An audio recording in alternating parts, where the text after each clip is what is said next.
Alisaie Edouard est une jeune femme dont l'histoire ressemble à un long chemin de croix transformée en miracle.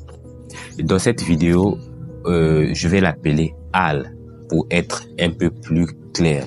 Dès la crèche, elle ressent une attirance troublante pour les filles sans comprendre pourquoi. Ce qui semblait être comme une simple différence cache en réalité un lourd passé entre ses 3 ans et ses 12 ans. Elle a subi des abus sexuels répétés. Ces traumatismes ouvrent en elle une brèche où s'engouffre la honte, la culpabilité et une sexualité déformée. À l'adolescence, Al se révolte contre sa féminité. Elle vole les vêtements de son frère, se rase la tête et à 16 ans, elle avoue son homosexualité à sa mère. Alors là, c'est le choc brutal et total. Les rêves maternels s'effondrent et Al part vivre chez son père qui lui donne beaucoup plus de liberté que sa mère. Là-bas, elle sombre dans l'excès de look masculin. Donc, les relations éphémères avec les femmes, des mutilations et bien d'autres. Mais, le vide intérieur en elle grandit. La dépression la ronge et les ombres menaçantes hantent ses nuits.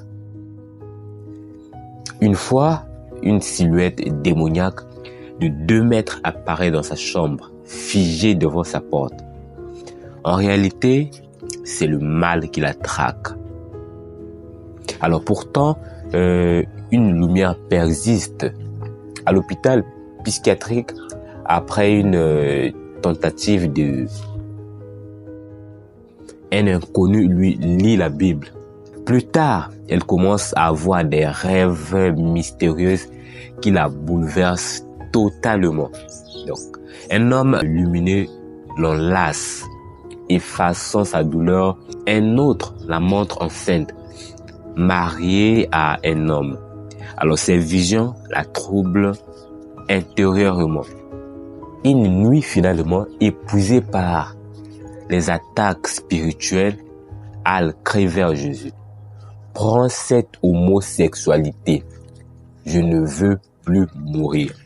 Alors, le lendemain, son cousin lui révèle avoir vu un ange veiller sur elle.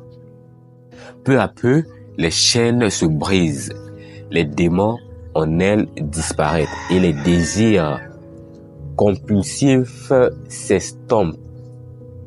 Elle découvre alors un amour plus fort que tout ce qu'elle a connu auparavant. Donc, celui d'un Dieu qui a comblé son vide, qui a guéri ses blessures d'enfance et qui transforme sa honte en une espérance de vie.